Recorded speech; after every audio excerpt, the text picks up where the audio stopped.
Halo semuanya, balik lagi di podcast Abang-Abang Kesepian.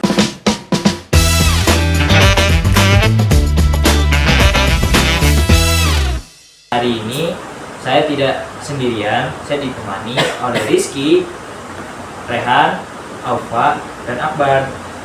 Kita akan ngobrol santai, tapi bermakna tentang bagaimana cara kita menghidupkan nilai-nilai Pancasila dalam kehidupan sehari-hari.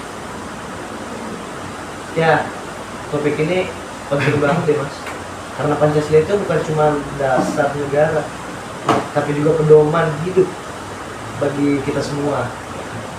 Tapi sayangnya masih banyak yang hafal 5 silanya, tapi tidak tahu maknanya. Benar, kalau saya Pancasila itu suatu bersamaan, nilai gotong royong, tolong menolong dan saling peduli. Contoh saja, waktu ada teman yang kesulitan di sekolah, kita bantu tanpa harus diminta. Setuju Pak. Saya juga melihat ada sila sebagai pedoman moral. Misalnya sila pertama mengajarkan kita untuk beriman sekaligus menghormati perbedaan. Di Indonesia kan banyak agama, tapi kita bisa hidup berdampingan dengan damai. Itu luar biasa ya.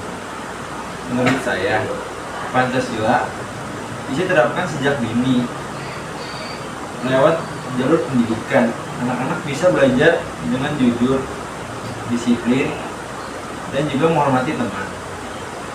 Guru juga berperan penting dalam menanamkan nilai-nilai itu lewat contoh dan cuma teori saja. Wah, menarik banget. Dan di dunia kerja pun nilai Pancasila penting.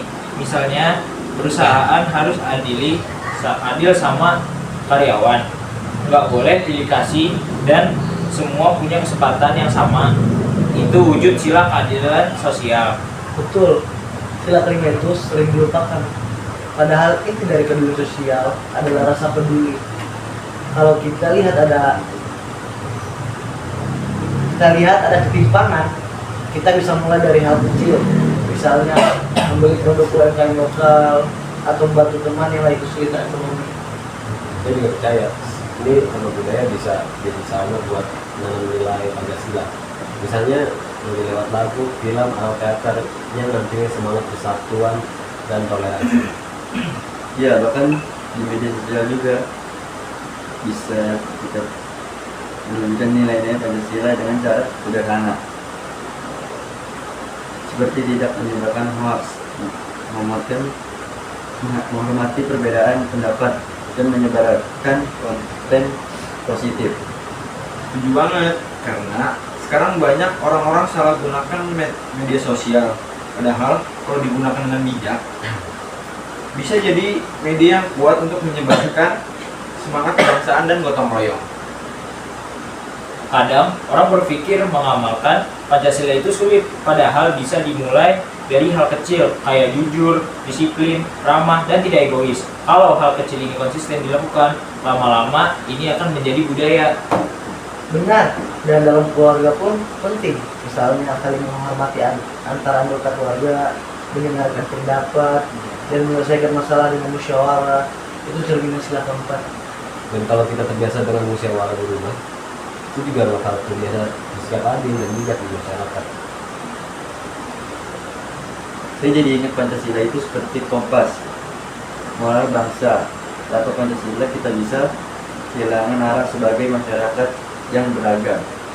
Oh, keren banget tuh, Pak. Intinya, kita sebagai generasi muda harus jadi contoh yang baik. Mulai dari diri sendiri, lalu ajak orang lain ikut berbuat baik. Setuju, jadi menghidupkan nilai-nilai Pancasila itu bukan sekedar bicara, tapi harus diwujudkan dalam tindakan nyata, mulai dari hal sederhana dan dilakukan secara konsisten. Kalau semua orang melakukannya, saya yakin Indonesia akan jadi bangsa yang makin kuat dan beradab. Ya, karena Pancasila juga bukan cuma ideologi, tapi identitas bangsa yang harus kita jaga bersama-sama. Baik teman-teman, terima kasih atas obrolan yang luar biasa hari ini. Sebuah kita bisa jadi generasi yang benar-benar mengamalkan nilai-nilai Pancasila dalam kehidupan sehari-hari. Sampai jumpa di episode selanjutnya. Dari kita, abang-abang kesepian, mengucapkan terima kasih dan assalamualaikum warahmatullahi wabarakatuh. Mari kita